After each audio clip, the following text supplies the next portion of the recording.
आज मैं आपके साथ शेयर करूंगी सिर्फ एक चार्जर की मदद से छोटी सुई में धागा डालने का एक बहुत ही आसान सी तरीका। और साथ ही में है कुछ useful kitchen tips and hacks जो आपके घर और किचन के काम को बहुत ही आसान बना देंगे।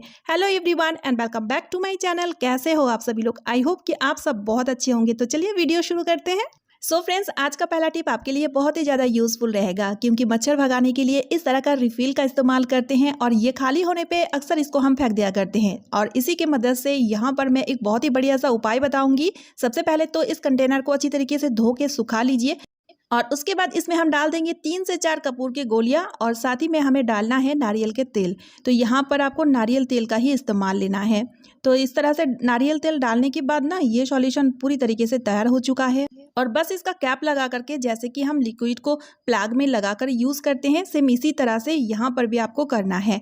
तो इसको आप प्लाग में लगाकर यूज़ कीजिए, जैसे कि स्विच को ऑन कर दीजिए। इससे क्या होगा, जो कपूर और नारियल तेल का इस्तेमाल किए हैं, कपूर जो है ना नारियल तेल के साथ मिक्स होकर ना धीरे धीरे करके वो मेल्ट होगा, जिस कारण नारियल तेल और कपूर का स्मेल पूरा ही घर में छा जाएगा और इसलिए मक्खी मच्छर घर से दूर भाग जाएंगे। साथ ही में आप देखिएगा घर में पॉजिटिविटी भी आएगा, क्योंकि कपूर की वजह से घर में पॉजिटिविटी भी आता है। और साथ ही में जो ये मक्खी और मच्छर को भगाने के लिए जो हम केमिकल का इस्तेमाल करते हैं, तो केमिकल की जगह आप इसको यूज़ करके देखिएगा। बहुत ही बढ़िया सा सॉल्यूशन है, आपको बहुत ही पसंद आएगा। तो चलिए आप देख लेते हैं अगला टिप। अक्सर क्या होता है, शहद में या शक्कर में चींटियाँ बहुत ज़्यादा भर जाती है, क्योंकि मीठी चीज़ों में चींटियाँ लगना ही लगना है, चाहे लाल वाली या छोटी छोटी सी चींटियाँ बहुत ज़्यादा भर जाती है। तो इस शक्कर को फिर हम क्या करते हैं, धूप में रखते हैं ताकि चींटियाँ भाग जाएं। लेकिन होता क्या है, कुछ चींटियाँ तो भाग जाती है और कुछ चींटियाँ शक्कर में ही मर के रह जाती है। और चींटियाँ बहुत ज़्यादा छोटी छोटी होती है ना, तो उसे साफ करना भी बड़ा मुश्किल हो जाती है। तो इसलिए हमें शक्कर को फेंकना ही पड़ता है। तो इसके लिए एक छोटा सा जुगाड़ मैं आपके लिए लेकर आ चुकी हूँ, ताकि इस तरह का नौबत बिल्कुल भी ना आए। लेना है आपको विनीगर। आपके पास जो भी विनीगर है, एप्पल साइडर विनीगर या इस तरह का वाइट विनीगर, तो उसको कॉटन में इस तरह से डिप कर लीजिए और फिर शक्कर वाली या शहद वाली कंटेनर में कुछ इस तरह से रफ करते हुए विनेगर को अच्छी तरीके से लगा दीजिए। विनेगर का जो स्मेल होती है ना, वो बिल्कुल भी पसंद नहीं होती है चींटियों को। और इस तरह से इस विनेगर को एक बार कंटेनर में लगा दीजिएगा ना, तो 1 से 1.5 महीना इसका स्मेल रहेगा। तो इसके स्मेल से चींटियाँ लगना तो दूर की बात, इसके आसपास भी, मतलब कंटेनर के आसपास भी भिड़ेंगे नहीं। बहुत ही यूजफुल ट्रिक है, आपका बहुत काम आएगा। तो चलिए अब देख लेते हैं अगला टिप। तो फ्रेंड्स, इस तरह का मिक्सी जार का इस्तेमाल तो हम सभी लोग करते हैं। तो फ्रेंड्स देखिए, इस जार के ढक्कन में लगा हुआ होता है, देखिए कुछ इस तरह का रबर। इस रबर की वजह से ढक्कन को हम टाइटली लगा पाते हैं। लेकिन कई बार क्या होता है, ये रबर लूज हो जाता है और लूज होने के कारण ढक्कन ठीक से लगता नहीं है। और ठीक से नहीं लगता है ना, तो जो भी चीज़ इसमें हम पीसते हैं तो वो बाहर निकल के आता है, और जिस कारण मिक्सी के साथ साथ किचन भी गंदा हो जाता है। तो इसके लिए एक बहुत ही बढ़िया सा उपाय है, जिसे आप घर बैठे ही कर सकते हैं। तो इसके लिए आपको लेना है बलून, और बलून को कुछ इस तरह से कट कर लीजिए और इसका एक मोटा रिंग आप कट करके निकाल लीजिए। अगर आपके पास बलून नहीं है तो आप रबर बैंड का भी इस्तेमाल कर सकते हैं। और अब कटी हुई बलून को ढक्कन के रबर में कुछ इस तरह से हम फिक्स कर देंगे। ये देखिए कुछ इस तरह से हमें इसे लगा देना है।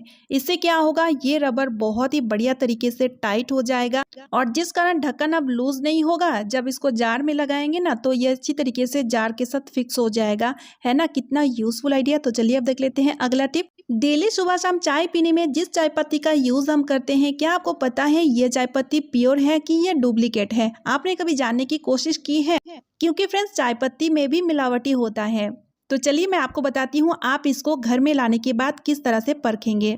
थोड़ा सा चाय पत्ती इस तरह से आप हथेली में ले लीजिए और थोड़ा सा पानी इसमें मिक्स कर दीजिए और इस तरह से रब कीजिए। तो अगर इसमें मिलावटी रहेगा तो इस तरह से रगड़ते ही इसमें से लाल कलर निकल के आएगा, क्योंकि मिलावटी के तौर में चाय पत्ती में लाल कलर का यूज़ किया जाता है। तो यहाँ पर आप देख सकते हैं कोई सा भी कलर नहीं है, यानी कि ये चाय पत्ती प्योर है। तो जब भी आप चाय पत्ती ले आएँ तो इस तरह से ज़रूर परख लीजिएगा। तो चलिए अब देख लेते हैं अगला टिप। तो यहाँ पर हमें लेना है एक प्लास्टिक कंटेनर, जिसे हम अक्सर फेंक दिया करते हैं, और यहाँ पर हम लेंगे एक कोई सा भी नुकीला चीज़, उसे हम अच्छी तरीके से गर्म कर लेंगे। और अच्छी तरीके से इसे गर्म करने के बाद ये जो कंटेनर हम लिए हैं, इसके तले में देखिए कुछ इस तरह का छोटा छोटा छेद बना लेंगे।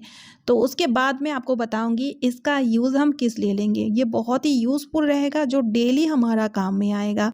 जैसे कि क्या होता है, जब हम झूठा बर्तनों को सिंक में धोने के लिए ले आते हैं तो बर्तनों में थोड़ी बहुत फुट पार्टिकल तो लगा हुआ होता है, तो हम क्या करते हैं, इसे ना सिंक में डाल देते हैं और सिंक में डालने के बाद बर्तनों को हम मांजने स्टार्ट करते हैं। तो इससे क्या होता है, जो फुट पार्टिकल होता है वो सिंक पाइपलाइन में जाके जमा हो जाता है और इस वजह से सिंक जाम हो जाता है, बहुत ज़्यादा गंदगी उसमें अटक जाता है और इसी कारण के लिए कई बार तो सिंक में से बहुत ही खराब बैड स्मेल भी आता है। तो आप क्या कीजिए, जब भी आप बर्तन धोए तो बर्तन धोने से पहले जो भी फूड पार्टिकल रहेगा उसको धो करके इस कंटेनर में डाल दीजिए। इससे क्या होगा, बर्तन साफ हो जाएगा, सिंक गंदा नहीं होगा, सिंक का पाइपलाइन भी जाम नहीं होगा।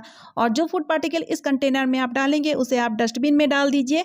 इससे आप देखिएगा आपका काम बहुत हद तक आसान हो जाएगा और क्लीनली आप काम भी कर पाओगे, है ना। कितना यूजफुल आइडिया। तो चलिए आप देख लेते हैं अगला टिप।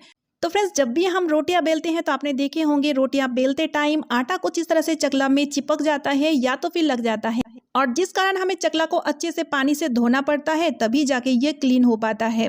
और चकला जैसे कि वुडन का होता है और वुडन चीज़ों में ज़्यादा पानी लगाने से ना इसमें फफूंद लग जाता है और बहुत जल्दी ये खराब हो जाता है।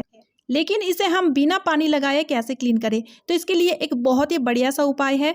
जब भी आप भिगोने में चावल बनाएं या दाल बनाएं और तब उस टाइम सिर्फ आधा सेकंड के लिए भिगोने के ऊपर चकला को कुछ इस तरह से रख दीजिए। इससे क्या होगा, जो स्टीम निकलेगा ना, उसी स्टीम के कारण चिपका हुआ आटा एकदम से सॉफ्ट हो जाएगा। फिर इसे आप बहुत ही बढ़िया तरीके से रिमूव कर पाओगे। ठीक है, तो आप कपड़े की मदद से या हाथों की मदद से भी इस तरह से उठाओगे तो ये अच्छी तरीके से साफ़ हो जाएगा। तो बिना पानी लगाए हुए इस तरह से आप चकला को साफ कर लीजिए। इससे होगा ये कि वुडन का चकला जल्दी खराब नहीं होगा, इसमें फफूंद भी नहीं लगेगा। उम्मीद करती हूँ कि डेली ये ट्रिक आपका बहुत ही ज़्यादा काम आएगा। तो चलिए अब देख लेते हैं अगला टिप। तो फ्रेंड्स, इस तरह का पानी का बोतल हम सभी लोग यूज़ करते हैं, खासतौर में बच्चे लोग स्कूल में पानी ले जाते हैं। लेकिन अगर इसे बीच बीच में क्लीन ना किया जाए तो बोतल में से बहुत ही बुरा बैड स्मेल आने लगता है। तो कई बार क्या होता है, घर में ब्रश नहीं है, ब्रश नहीं होने की वजह से हम आलस कर जाते हैं क्योंकि बोतल इतना लंबा है, तो इस तरह से स्क्रबर लेकर के हम क्लीन नहीं कर पाते हैं, इसलिए हम छोड़ देते हैं। तो इसके लिए एक छोटा सा उपाय लेना है आपको, करची, और करची का हैंडल में कुछ इस तरह से स्क्रबर को आप लगा दीजिए, रबर बैंड से टाई कर दीजिए।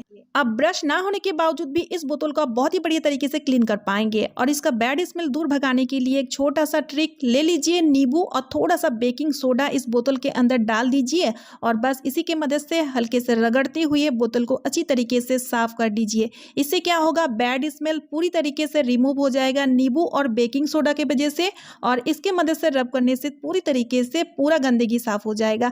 पानी से धो लीजिए। उम्मीद करती हूँ ये ट्रिक अब भी आपका बहुत काम आएगा। तो चलिए अब देख लेते हैं अगला टिप। तो फ्रेंड्स, इस तरह से मैंने यहाँ पे लिया है एक चार्जर का वायर जो खराब हो चुका था और मेरे पास बेकार पड़ा हुआ था, तो मैंने सोचा क्यों ना हम इसका ही इस्तेमाल ले लेते हैं। आप चाहें तो कोई सा भी वायर ले सकते हैं, लेकिन क्या होता है, हमारे आसपास में इजीली हमें वायर मिलता नहीं है। तो अगर आपके पास भी इस तरह का बेकार चार्जर है तो आप उसी का इस्तेमाल ले लीजिए। ठीक है, तो यहाँ पर हमें क्या करना है, इसी में से एक छोटा सा टुकड़ा वायर का कट कर लेना है और वायर का जो प्लास्टिक कवर है उसे हमें चाकू की मदद से कुछ इस तरह से छील लेना है, क्योंकि हमें अंदर का वायर चाहिए। चलिए मैं आपको दिखाती हूँ। ये देखिए फ्रेंड्स, कुछ इस तरह से ये जो अंदर वाली वायर है ना, इसी का इस्तेमाल हमें लेना है, क्योंकि अंदर में वायर जो होता है ना वो बहुत ज़्यादा पतला होता है, जो यूज़ के लिए बहुत ज़्यादा यूजफुल रहेगा। ठीक है, अब हमें क्या करना है, इसी में से एक वायर का छोटा सा टुकड़ा कट करना है और हमें साथ ही में लेना है एक सेफ्टी पिन। तो ये देखिए फ्रेंड्स, कुछ इस तरह से बस एक ही वायर को हमें काट लेना है। तो उसे ना फिर हमें इस तरह से यू शेप में मोड़ लेना है और सेफ्टी पिन में ना कुछ इस तरह से इसे हमें फिक्स करना है। तो इसे हम फिक्स कैसे करेंगे, इसके लिए हमें सेलो टिप की ज़रूरत पड़ेगी। तो यहाँ पर सेलो टिप की मदद से इस वायर को यू शेप में मोड़ते हुए सेफ्टी पिन में कुछ इस तरह से फिक्स कर लीजिए। बहुत ही बढ़िया तरीके से ये फिक्स हो जाएगा। ठीक है, ये देखिए फ्रेंड्स, कुछ इस तरह से। और ये बहुत ही बढ़िया सा टूल है। इस तरह का टूल मार्केट में या ऑनलाइन में आप खरीदने जाओगे तो आपको काफ़ी ज़्यादा एक्सपेंसिव मिलेगा। तो यहाँ पर हमें लेना है सुई। तो क्या होता है फ्रेंड्स, सुई में धागा डालना काफ़ी ज़्यादा मुश्किल वाली काम होती है। खास तौर में छोटी सुई में धागा डालना कोई आसान काम नहीं होता है, लेकिन मैं आपका इस काम को बहुत आसान बना दूंगी। ध्यान से देखिए वीडियो को। अब हम क्या करेंगे, इस वायर को कुछ इस तरह से सुई में डाल देंगे। जैसे कि वायर बहुत ही ज़्यादा पतला होता है, जिस वजह से छोटी सी छोटी सुई में भी बहुत ही आसानी से इस तरह से एक ही चांस में घुस जाता है। अब हमें लेना है धागा और धागा को हम कुछ इस तरह से वायर के अंदर डालेंगे, ठीक है। वायर के अंदर डालने के बाद अब हमें सुई को ना देखिए कुछ इस तरह से हमें खींच लेना है। तो जैसे ही आप सुई को खींचोगे ना तो सुई के अंदर धागा अपने आप ही डल जाएगा। उम्मीद करती हूँ कि आपको मैं बहुत ही अच्छी तरीके से समझा पाई हूँ। और देखिए फ्रेंड्स, इस सुई का साइज 0 है। इसमें अगर धागा को हम आसानी से एक ही चांस में डाल सकते हैं तो किसी भी सुई में डाल पाएंगे, है ना फ्रेंड्स। कितना यूजफुल आइडिया। अब आप क्या कीजिए, इस टूल को आप संभाल के रख लीजिए और जब भी आपको सुई में धागा डालना हो तो इसी टूल का इस्तेमाल कीजिए। सो फ्रेंड्स, आज का वीडियो मैं यही पे एंड कर रही हूँ। आई होप आप सभी को आज का वीडियो यूजफुल लगा है। अगर वीडियो थोड़ी सी भी यूजफुल लगे तो वीडियो को ज़्यादा से ज़्यादा शेयर कर दीजिएगा, एक लाइक करके मुझे मोटिवेट कीजिएगा, साथ ही साथ चैनल को सब्सक्राइब ज़रूर कर लीजिएगा। तो चलिए मिलती हूँ नेक्स्ट वीडियो में। Bye friends and thanks for watching and take care.